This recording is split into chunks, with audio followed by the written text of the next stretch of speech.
Hi, I'm David. And I'm Gail. And welcome to Rome.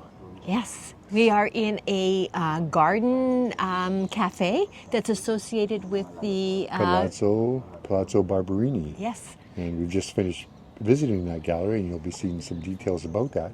But what we're here about is we want to show you some of the various places that we went to during our 5-day stint in Rome. So some of these are the old acorns, the favorites that are probably on everyone's list. The chestnuts. Yes, that was the word I wanted, not acorns. And also there are some idiosyncratic ones that are really suited to our personal taste. That's right, yeah. So you might find some of them quite interesting. I hope so. And I think probably we're going to have a few surprises, things that don't appear on the usual Rome must-visit sites out there. So stay tuned. Mystery. So our first stop in Rome is St. Peter's Square, and this is St. Peter's Basilica behind us here. And we started here with good reason, because this is where we ended a 2,000 plus kilometer pilgrimage that started in Canterbury, England, and ended up in Vatican City, right where we are right now. And this is us getting our testimoniums inside St. Peter's Church. So we mention this because if you, as a visitor, decided to visit St. Peter's Basilica, it's free to get in, but the lines just wind and wind and wind their way all the way around the church. And it takes, I think, a very long time. But as pilgrims who have walked that distance, we were able to bypass that and get right in. So we get our testimonium. They ushered us in, took pictures of us, and what have you. So that's probably the way to approach St. Peter. That's our tip for getting into St. Peter's Basilica, is to walk 2,000 kilometers. You don't really have to do that, though. You can walk the last, I believe it's 200 kilometers, and you would then still get a testimonium. So anyways, a little bit of a history about St. Peter's. Well, the church, as we largely know it, was largely designed by Michelangelo, who was not only a painter and a sculptor, but also an architect. So that includes the dome and the Greek cross configuration of the church. And he did that between 1547 and 1590. But then Maderno extended it by 3 bays, including the facade, and that was between 1607 and 1614. Now, it was Bernini who designed the very famous piazza between 1656 and 1567, and much of the interior furniture.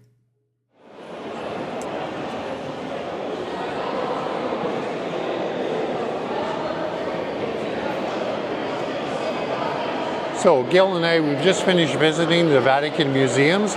It's been we've been here since about 8:30. We had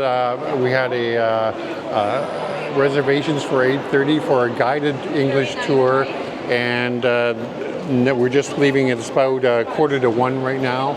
I think that we spent a little bit of extra time than just the guided tour, which is scheduled to be a 2-hour tour. So anyways, we do recommend that you get your tickets well in advance. They fill up quite quickly. In fact, I think when I was getting trying to arrange a tour, I couldn't get an individual tours. They were all sold out, so I had to get a guided tour, and that ended up costing €40 for each of us. However, I think it's probably worthwhile. First of all, having a reservation means you just more or less skip the line, and you can enter right into the galleries, and you go through a series of steps before you finally get placed into a group that will leave pretty much at 8:30. I think for us it was pretty much on time. Now, the guided tour I think worked out really well, because this is quite a madhouse of a place. The crowds were just incredible. Basically it's a linear gallery, so you're going through from gallery to gallery to gallery, and there's no going back really. You have to go in a forward kind of a pace, and the crowds are just filling the entire space of the gallery as you're going along. So it's definitely a guided tour is quite good.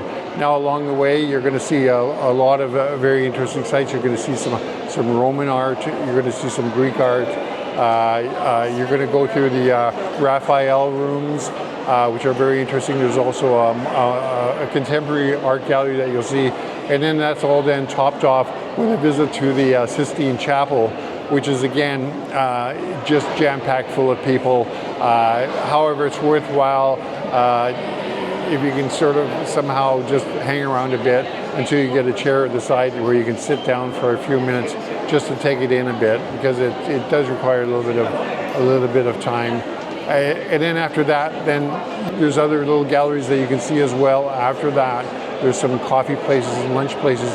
However, I think they looked okay, but I think we can do better on the street, so we're going to head out and get ourselves a nice lunch on the street. David and I are in the Pantheon, one of the great buildings of the world. It's a Saturday morning and it's raining. And in this magnificent brick dome that tops this building, the largest brick dome in the world, there is an open oculus, a round opening, and it's open. So the rain of today is falling through onto the marble floor, a floor that's 1,800 years old, much of it the original marble, and what has been replaced sympathetically in the geometric pattern and material of the original. This building, I don't know if there's enough I can say about the interior, but this is like the granddaddy of classical buildings that we know in Western art and culture. This is the most complete and is a complete Roman structure from the heyday of the Romans. And I don't know what more to say. It is overwhelming and one of the greatest interiors I've ever seen. So here we are, we're in the cloister of the Church of San Carlo de Quattro Fontaine, and it gets its name because the intersection outside of this building, very busy intersection, has basically four sculptural fountains on each of the corners of the building, and one is actually embedded into this church itself. Now, this church is a very famous, I guess, Baroque church. It was designed by Francesco Borromini, a master of the Baroque style of architecture. It has a number of works in Rome. They're all probably worth visiting. This is one of his major works. This cloister was actually, the first part was designed by Borromini in 1644, and the church itself sort of came after that. It was started in 1664 actually, and continued construction even after Borromini had died. It was carried on by I believe it was his son who carried on the work. But anyways, it's a fantastic study in concave and convex surfaces, very sort of a plastic architecture. It's very nice. The other thing that's really interesting about it, compared to a lot of other Baroque churches, it doesn't rely on a lot of decorative features to sort of fluffy details, I guess, that to fill in. It's a very simple design. It just relies on its form, really, to make it work. And just that plastic relationship of those concave and convex forms is really, really well done, really well managed, and really worth taking a look at it. You don't need to know all that to really experience the church, but it's just handy to know that that's what's giving it the expression to the church. So we're out about 30 minutes ride by the Rome Metro, the A line, to a very famous place in Italian cinema, and this is Cinecittà. Or Cinema City. Yes, and it's you can come out here and you can spend an entire afternoon, which is pretty much what we've done, going through the two museums that are here. Both are they're all connected. You can get a combined ticket, and really worthwhile, I think. It takes you through the history of Italian cinema, lots of interactive stuff along the way as well. A lot of special effects that kind of put you on the spotlight. Yes, for sure. And I think it's really a worthwhile, if you're looking for something a little bit different, and if you're a fan of cinema to start with, then this is definitely I'd say a must stop on your Rome itinerary. Much of the exhibits are in English as well as in Italian, Yeah. and even the film clips, for the most part, have English subtitles. Not exclusively, but enough that it's certainly worth the visit. And you'd be surprised how many non-Italian films figure into the Italian film industry. When you think of Ben-Hur and Quo Vadis and Gangs of New York. Gangs of New York. It's quite expansive, actually, and they all contribute to this whole, rather extensive library of Italian cinema. Okay, we're in the home of the Maestro del Gelato, and one of the things, they have good ice cream here as well, gelato, but this happens to be a frozen ice pop that is in the shape of the Colosseo. This is a pistachio flavor. I thought it was pretty neat to have. Maybe it's about right now it's about 6:30 in the evening, and the streets are crowded. The nightly Passeggiata is in full force right now. It's kind of fun walking down there. We're going to head down there while I eat my Colosseo. David and I have just completed a self-tour of the Roman Colosseum. It's iconic, you recognize it. It seems silly almost to identify it. We aren't outside the most imposing facade. This is part of the building that was actually systematically quarried to build other buildings in Rome. So, for example, many of the stones from the St. Peter's Basilica were originally from this building. So this is the thing. David obtained the tickets online a good deal of time prior to us leaving for Italy. And even when he did that, we're talking months in advance, we could only get the basic tour. There are several tours. For example, there is the all-inclusive tour, which lets you go all over the place, which includes at the very top, at the highest tiers of the building, of which I saw very few people standing on those balconies. There's a new glass elevator in the building, so you have access to that, for example. There's also what's called the underground tour, which allows you to see the different partitions where animals and equipment were kept prior to the big spectacles and the gladiator fights, and they were under the arena being Latin for sand, which was the floor of the Colosseum building. We couldn't get tickets for that. Now, I don't think we suffered, neither does David think we suffered, because we had quite a looming kind of a perspective from where we stood. Now, what you can get free of charge once you're inside is an audio guide that you download on your phone. There's a QR code, and that actually was a very good interpretation, and we think it was of the depth that was, good for a casual visitor. I think those are my comments. Other than, I always thought that it was called the Colosseum because it's colossal.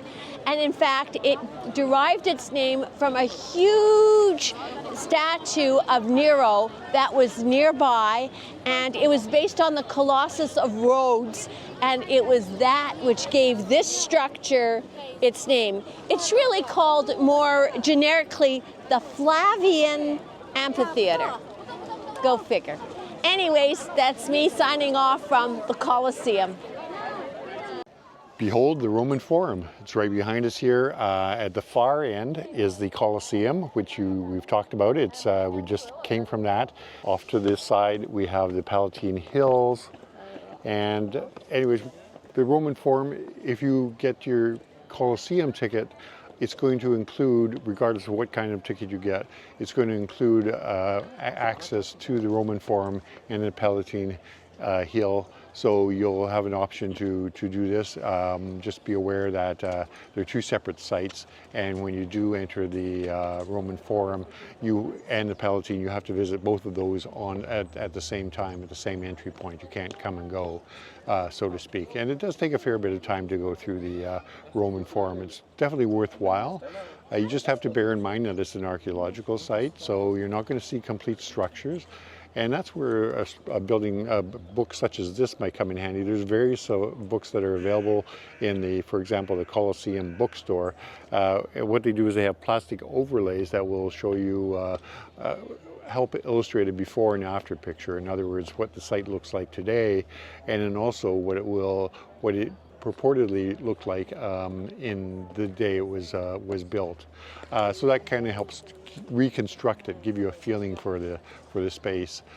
So anyways, that's about it. I think we did like it quite a bit. A couple of other tips, if I was to say, is that there's two main entrances to the site.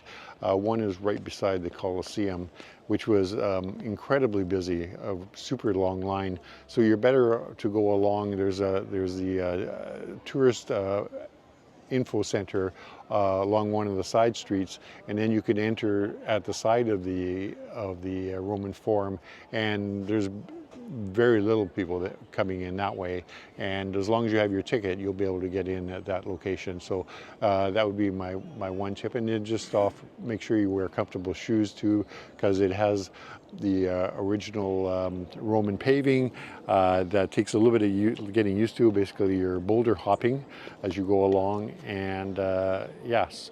And other than that, I think it's a really worthwhile site to come and see this. It's, again, we're talking about 1,000 years of history that dates from 500 BC to 500 AD. And it's all Roman history, and from start to finish, from its origins when it came to power to basically when it came to decay.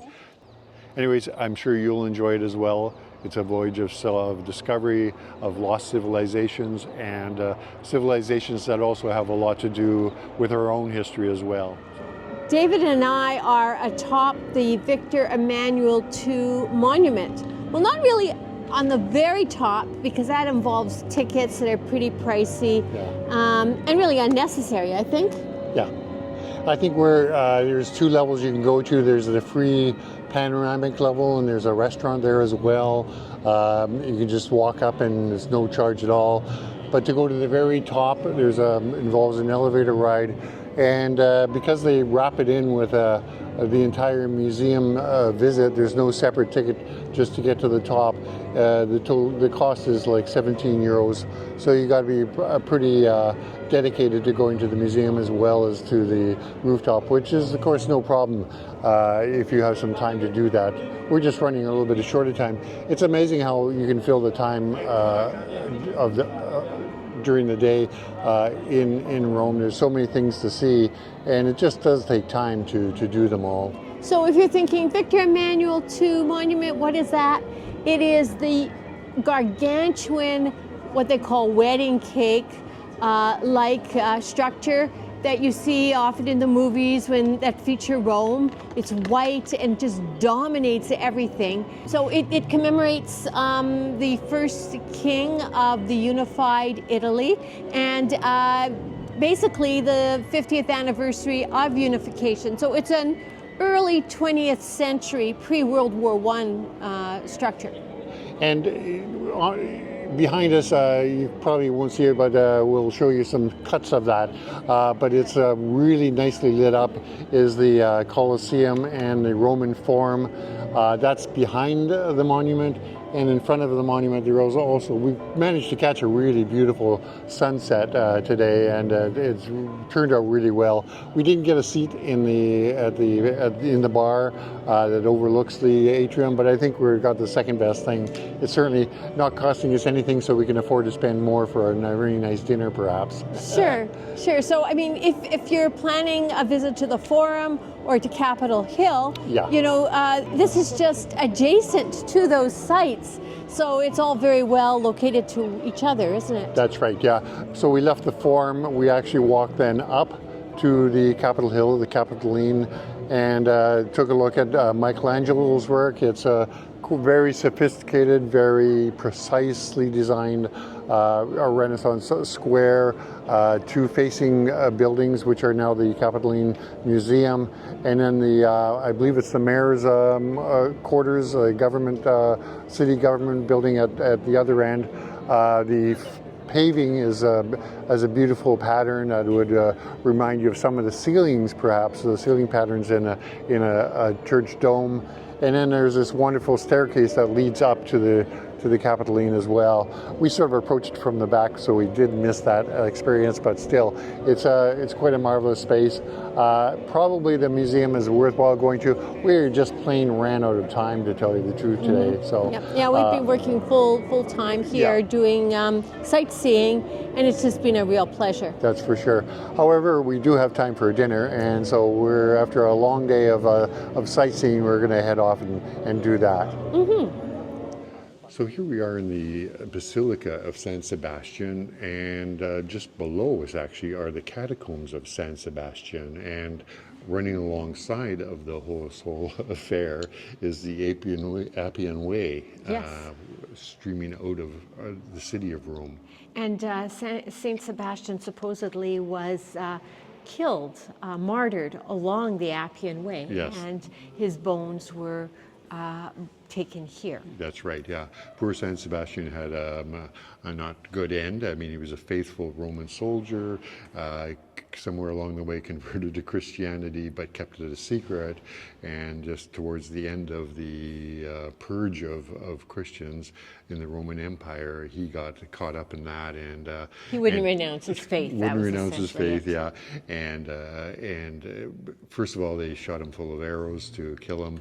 That didn't quite work. It turned out that, and he remained alive. And then the second go round, they tied him to a tree and I guess beat him to death essentially. And I guess that was that. And so here we have it, San Sebastian the Saint. Yeah, so he's apparently a patron saint of athletes for his endurance in kind of having these two fateful events. Also police, and also specifically archers, which is a little bit creepy. That's right, yeah. I guess it makes sense. Yeah. So we can't take any pictures, we can't show you any pictures of the catacombs, but it was certainly a worthwhile tour. It lasted about 30 minutes, I would say, and it gave you a sort of an in-depth idea of what both the Christian catacombs were like, where families of Christians and also individuals were buried. This was a former mine, actually. A tufa mine, yeah. Right.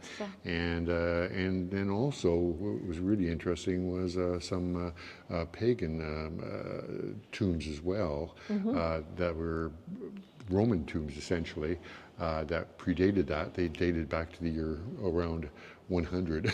Yes, and they were in remarkable shape. I mean, we had one that had really quite intact frescoes, and also another two that had plasterwork, or tufa, I guess. For sure.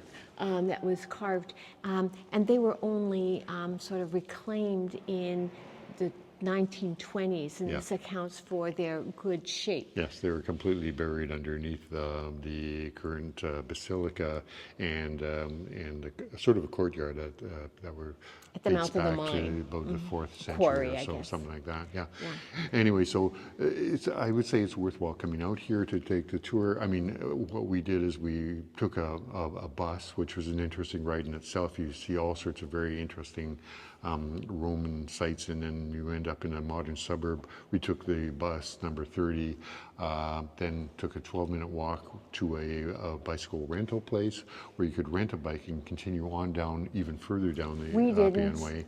No, we walked. So we walked down the Appian Way to the catacombs of San Sebastian here for this tour, and yeah. And it's no coincidence that this is outside of Rome, because for hygienic reasons, graves were outside of the city. For sure. So I think it's really a worthwhile thing to do if you have some time to do it.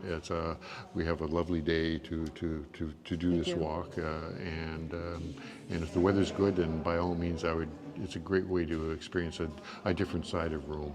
Mm-hmm.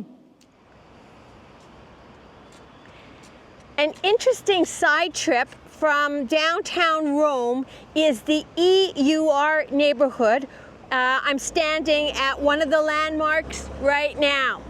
This is actually a little side trip that works well too if you are visiting the Appian Way and the associated sites along that road. You can get here by metro or by bus.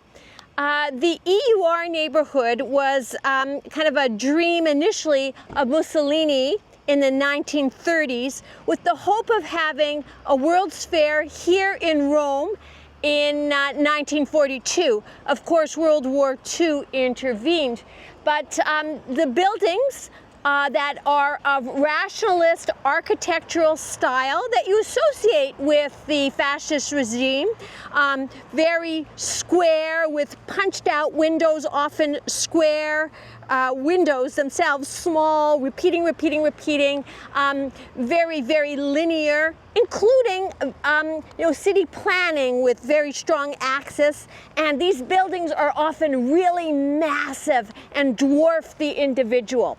So some of these buildings were started in the 1930s. Some of them even had to wait completion until the 50s. And there's been building here ever since. So we even have modern architecture here that's going up right now. It's a real treat to visit, and we're just having a blast. So there's a lot of museums where you can go to see Bernini's sculptures in Rome, in collections, in galleries. However, I think one of the most outstanding examples is a singular example. It's in the Church of Santa Maria della Vittoria. And what we're looking at behind me is the Ecstasy of Santa Theresa, completed by Bernini in 1652. It's quite extraordinary, I think. It's, again, I think the use of the word ecstasy is highly appropriate because it seems not only it's sensual, people call it sensual, but it's almost erotic in its overtones. If you see the details of it, just the details of the fabric, her feet, the floating on the clouds, the rays of gold coming through a skylight above the sculpture. And just of course, the expression on Santa Teresa's face as well is quite extraordinary. I think it's really, even though it's just a singular item in one church, I think it really is a standout and really worth coming here to pay a visit to see Santa Teresa by Bernini.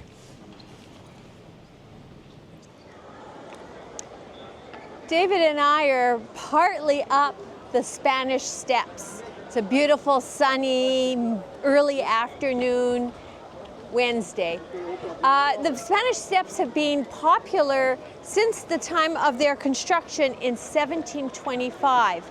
This was a neighborhood that attracted many artists, visual artists, literary folk, and later photographers. And as a result, it tended to attract models and good-looking people. So they always say this is a very fashionable place, not just because it's kind of attractive for being here, for people watching, but really for the very people who are here are particularly good to look at. At the base of the stairs is what is called the Spanish Square, and that's what gave the steps their name. They were actually financed by a Frenchman. There is a sculptural fountain there of a half-sunk ship, and it's done by Bernini the Elder, I guess, the father of the famous Bernini, who's associated with the Vatican sculptures and all sorts of artwork around Rome. At the top, there is like the Trinity of the Mount, another church, and even an obelisk from Egypt. So it's really quite fascinating. Oh, and don't let me forget, halfway up, there is the Shelley Keats house. The house had been resided in by both of the Romantic poets, and in fact is more famous probably in its association with Keats, because an ailing Keats. He had tuberculosis, came here hoping to regain his health, but in fact died here. But he was very taken. When you read the literature, the diaries, and there's a lot on Keats. He was very taken by the Spanish Steps and by this whole neighborhood. Very sadly, he died at the age of 25. Kind of just turned 25, and he did not regain his health in sunny Italy. But we've got the Spanish Steps now. I am going to continue, and I know David's going to follow me up. So let's see the rest.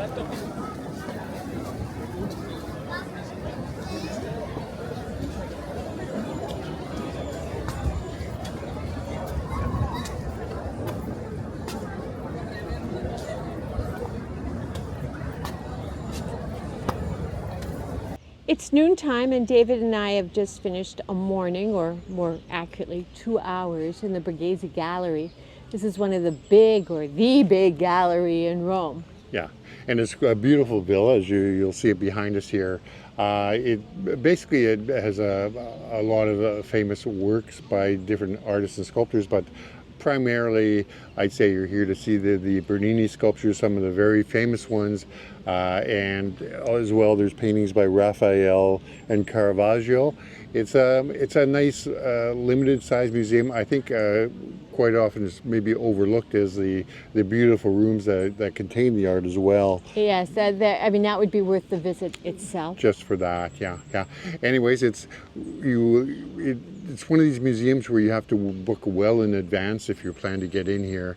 And the other thing is that the tickets are timed as well. So, and generally they are for a 2-hour time limit. So if you get, for example, in our case, we got tickets for 10 o'clock in the morning, and we had to be out at noontime, and they do make announcements that we're invited to leave at when 12 noon rolls around. But it's a beautiful gallery. Yes. Definitely worth coming here.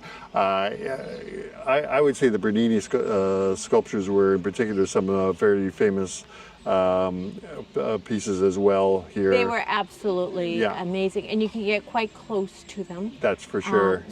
So what we did was we got an acoustic guide, which kind of focused us on the masterpieces, among masterpieces, so that at least it focused our visit, especially when we were limited to the 2 hours. And what was that?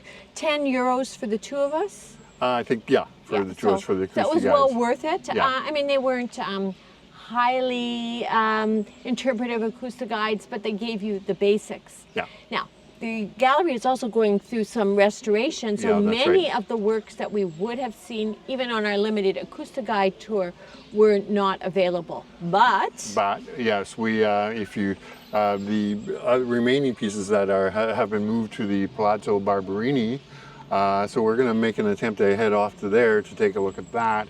And we get I believe it's either a discount or it's a discount to get in there, right. So that we can not only see the Palazzo and all it has to offer, but the rest of the collection from the Borghese gallery as well. And that makes sense because it has its own collection as well. So we're going to walk through the Borghese gardens en route to the next museum. Vast gardens, and they look really nice, so we're looking forward to that. Yes. And we'll catch you at the next site, I guess. Sounds good. This is well worth the visit. Definitely.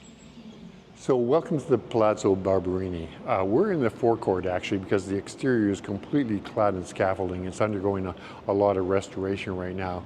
However, it's a fairly grand palazzo. You'll see some pictures of the interior. There's some lovely ceilings, especially frescoed ceilings that are artworks in themselves that are worth coming to this gallery for. However, the gallery itself it's the Gallery of Ancient Arts, and it deals with paintings to the earliest days of basically of Rome, and sort of continuing up from there. It has and artists from other areas as well. So, for example, it has the painter Cranach. It has Raphael. There's sculptures by Bernini as well. There's also artwork that has been brought over from the Villa Borghese, and that's part of the reason why we're here, is that the Villa Borghese itself is undergoing restoration, and so they've moved some of their collection over here, and they give you a discount to come here in order to see the remainder of the displays from the Villa Borghese here at the Palazzo Barberini. Anyways, that's one reason for coming here, is to see the artwork and the sculptures, and to see the interior rooms themselves, which are quite fantastic. The other two reasons, I guess, are to see two grand staircases that have been added to the building. One was designed by Bernini, and the other one was designed by Borromini. Now, the Bernini one has sort of a rectilinear, square sort of pattern, more of a regular staircase with an open core in the center, and it's quite elegant in itself. But I say, to my feeling, it's trumped by the Borromini staircase, which is a very elegant, winding oval staircase with a central oval shaft, open shaft coming down the center of it, and it's really quite beautiful. So it was really quite an experience to walk up and down that to see what it's like. Anyways, that's Palazzo Barberini in a nutshell. I think I'd really recommend that you maybe take this in when you're in Rome. It's not one of the busiest museums. It's not one of the, I guess, one of the more famous museums, but it's a really go to it regardless. And it's nice to be able to move around without jostling around crowds. So if you're in Rome, give it a try.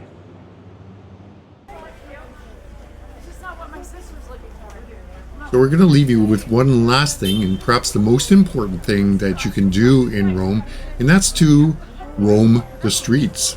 And it's so much fun in the early evening or even in a later evening to walk around. There's bubbling restaurants, people talking all over, lots of conversation. There's music. You walk by some fantastic sights as you're doing your little walk. So very, very important, I think, to hit the streets and just walk around aimlessly almost and just see what the sights are. And you know what? It's totally safe. So we hope that you really enjoyed this video. We enjoyed presenting it to you. And if you did enjoy it, please subscribe if you haven't already. It helps us enormously. Until our next adventure, this is David signing off. And Gail. See you next time. Bye-bye. Bye-bye.